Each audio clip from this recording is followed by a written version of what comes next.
Channel 6 wants you to join our team. We're looking for talented applicants in a variety of fields. To see a current list of job openings, visit WJBF.com/workforce6. Join our team today. The Live 5 for 6 Skyview Network, sponsored by Terry Lambert Hyundai. You can see it's going to be a hot first week of April. Highs are climbing all the way into the upper 80s through low 90s, and we'll have another chance of a few showers and storms tomorrow. And then for Masters Week, it looks like we will have a huge cool down. I'll have all those details coming up. Now at 4:30, the search for a new U.S. ambassador is underway. We're learning more about the position and what they will be responsible for. Plus, the final push for Georgia lawmakers to keep your little ones safe. And it's the first meeting of the income tax bill in South Carolina. What was discussed and what effects it could have on your residents. And your news at 5:30 starts now. Live from Television Park, this is WJBF News Channel 6 at 4:30. A man with protected legal status was sent to a notorious prison in El Salvador in what Trump administration is calling an administrative error. Good afternoon, everyone. I'm Dee Griffin. Thanks so much for joining us. His attorneys have now first look at our weather with chief meteorologist Jennifer Trotty. It was a beautiful day heading into the women's Augusta National Women's Amateur competition or tournament, and it was nice. Yeah, can't complain. I mean, we were back to sunshine, nothing like yesterday with that severe thunderstorm threat across the area. Right now, it's sitting nice and warm and mostly sunny. 79 in Louisville, 78 in Bamberg, Allendale and Bamberg, all the way up to 81. 80 in Augusta, 77 in Crawfordville, 76 in Sparta, and Waynesboro at the big 80-degree mark as well. Now, the temperature change map is showing a lot of places around 15 degrees warmer than yesterday, if not higher. Now that the clouds have cleared and we're done with the rain, it is definitely warming up. Relative humidity is now much lower, down to around 20 to 30%, but we do have some more moisture down in our southern line counties. Winds are coming in from multiple different directions, a little bit breezy up to 10 miles per hour, but the wind gusts are not an issue today. And you can see we will continue to see more clouds move in tonight, though. Going to keep it dry over the next 24 hours or so, though. But you can see here we do have a system brewing out to our west. This is going to bring a threat of severe weather for our friends up towards Tennessee and over towards the west. But for us, just a few showers and storms in the forecast tomorrow. But in the meantime, enjoy the dry weather tonight. Clemson and Georgia Southern playing tonight over at SRP Park in North Augusta. The forecast will be warm, 78 by the time of the first pitch. Then as we go through time here, temperatures will go into the middle 70s by 7:30 and then right at the 70-degree mark at 8:30. So a mild end to the game. Looking ahead, you can see we are really heating up for this first week of April, all the way up to 90 on Friday and close to it on Thursday. But when will we see our next chance of rain after those storms on Wednesday? And I'll have a look at that coming up, but back to you, Dee. All right, thanks so much. We will see you then. There's still a big job. Georgia lawmakers want to require that public schools install a mobile panic alert system to coordinate with first responders in the event of a school security issue. The bill would require schools to provide school mapping data to the Georgia Emergency Management and Homeland Security Agency and require any transferring student in custody of the Department of Juvenile Justice to provide those records to the receiving school to understand a student's prior history if they had critical records. So we've been working on mental health and expanding on the mental health capabilities to take care of our students. The ability that school systems, just like they get academic records, that if there's some behavioral challenges or threats that have been made, we want to make sure a new school system knows about those as well. Governor Kemp has approved a one-time $50 million grant to improve school safety as part of his amended budget. The Georgia Senate has passed a revised bill that would give parents with children younger than 6 years old a $250 credit. It also gives parents $600 for child care costs and creates tax incentives for companies to cover child care for employees. Due to some changes in the bill, it now goes back to the House where it must pass again before heading to the governor's desk. South Carolina state leaders introduced a bill last week that would affect the amount of income tax you pay. Caroline Yaffa attended the first meeting in the process of moving the bill toward the state house. The state income tax in South Carolina ranges from 0 to 6.2%. But a bill I told you about recently would change that to a flat rate of 3.99% for everyone. If passed, Democrats say that tax rates would be an increase for 60% of South Carolinians. Currently in the state, the top 10% of earners pay the majority of the state income tax. But Republican supporters like Representative Brandon Newton say it's important for everyone to pay their fair share. Representative Gilda Cobb-Hunter says she's worried because she says there's no definitive timeline. I'm not convinced that it is in the best interest of working people in this state, given the chaos at the federal level, given the uncertainty. This is a simple cut for the hardworking taxpayers of South Carolina, not swapping it for another tax. Republican supporters say they hope when the income tax growth is 5% or greater, they will phase down the percentage rate by $200 million. In Columbia, Caroline Yaffa, WJBF News Channel 6. Representative Newton says the bill is a top priority this legislative session, and he says it will be debated on the House floor next week. Well, today, the South Carolina State Board of Education will vote to remove 10 books from K through 12 public schools. Last month, the board's Instructional Materials Review Committee recommended that they be removed from state classrooms and libraries. The books were challenged by a Low Country woman for violating the state regulation of materials that depict sexual acts. So far, the board has banned a total of 11 books. Well, coming up in your Hollywood highlights, a first look at the new Karate Kid Legends movie. And we'll have some storms possible tomorrow with temperatures heating up all the way to around 90 degrees later on this week, followed by our next chance of rain on Sunday night and a much cooler Masters weekend store. I'll have all those details coming up. Each year, Augusta, Georgia.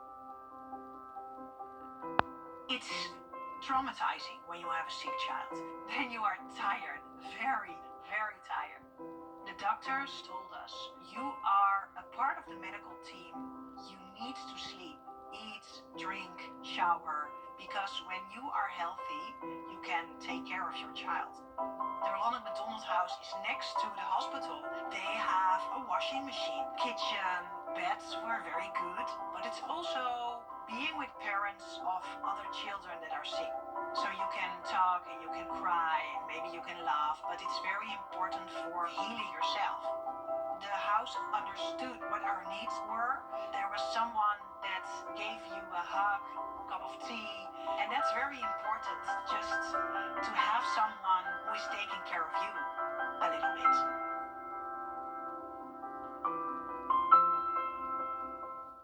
TV's #1 entertainment talk show has 15 Emmys. It's actually 16. Respectfully. Come on live to make your morning shine. Weekday mornings at 9 on News Channel 6. Book direct flights to Washington, D.C. at flyags.com. To push or not to push? That is the question before the NFL's competition committee. The Green Bay Packers proposed that the tush push, also known as the brotherly shove, be banned. This week, the committee will debate its merits, and there are reports that it will be a, quote, hotly contested issue among coaches, general managers, and owners. One of the most beloved movie franchises of all times is teaming up with original actors from previous Karate Kid movies. Here is your first look at Karate Kid Legends. Who's your friend? Connor, don't start. So lost, thought I couldn't be found. You really want to do this? You can't step to guys like him. He wins the 5 boroughs every year. It's the biggest tournament in the city. In life, you have only one question. Is it worth fighting for it or not? So we're just supposed to let him fight. So that he can end up like his brother. So that he does not end up like his brother.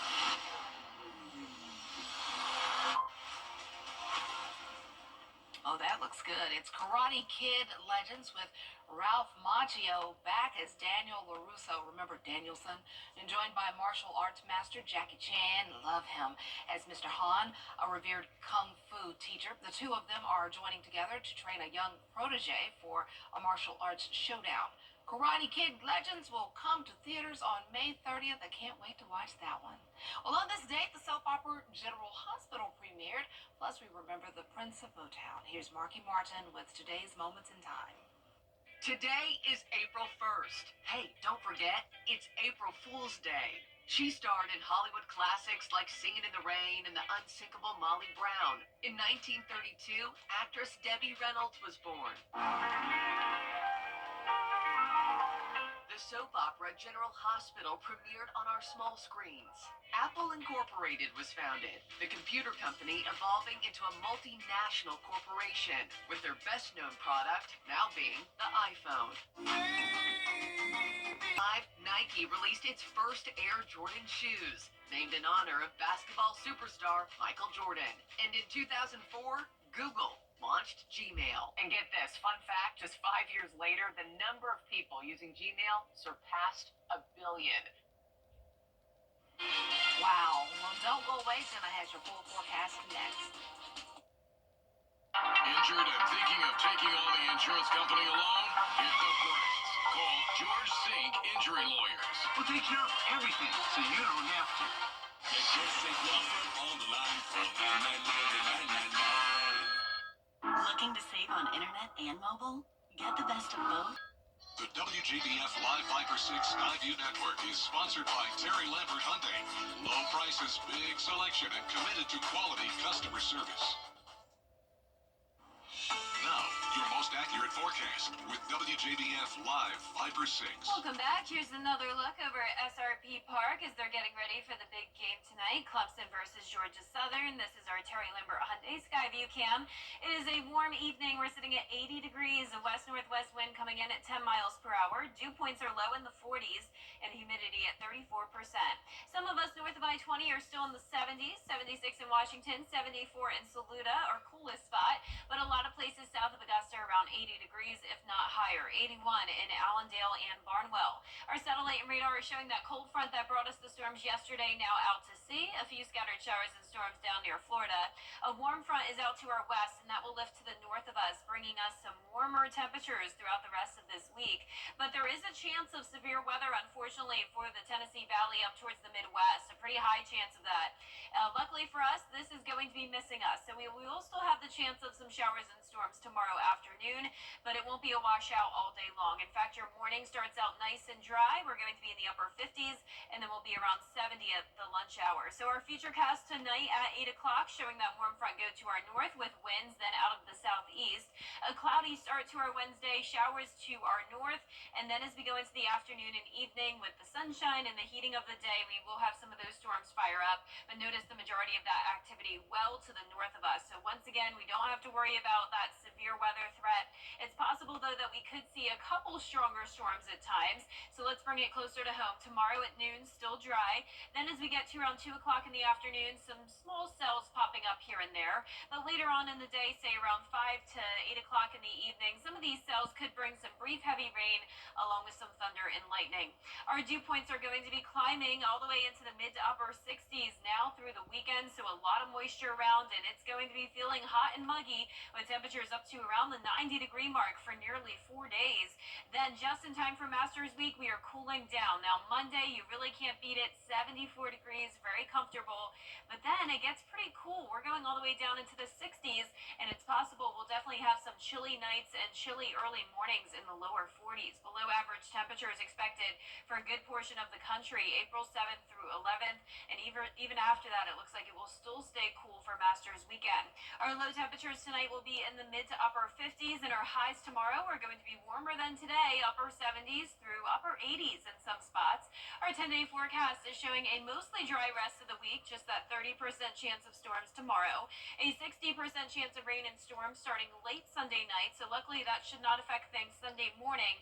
But for Masters next Monday, the practice rounds, we could have some rain early on, so we'll be watching that very closely. But I'm sure a lot of people, Dee, will be a fan of these cooler temperatures, but it will be pretty chilly with those lower 40s in the morning. Yeah, take those jackets. Yep. All right, thanks so much. We'll be right back. Appointment.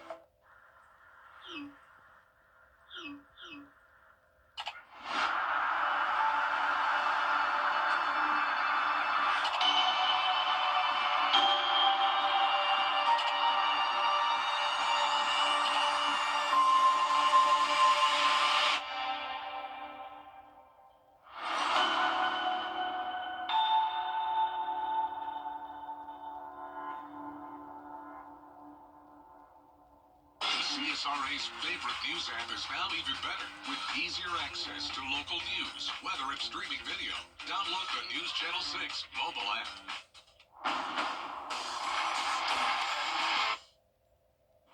All of you Game of Thrones fans, listen up. HBO announced House of the Dragon has started production on the 8 episodes of season 3. The prequel series is called about House Targaryen. Y'all, who knows who knows the show, House of the Dragon? How do you pronounce that? Targaryen. Thank you. I don't watch this. My sister does. It's set 200 years before the events of Game of Thrones. Season 3 is also welcoming new cast members to Wisterios. I'm not sure. I should have called my sister before reading this because she's a huge fan. So I apologize if I messed up those pronunciations. Well, that's our time. Coming up on News Channel 6 at 5, our live coverage of today's Anwar crackdown continues, plus more top stories.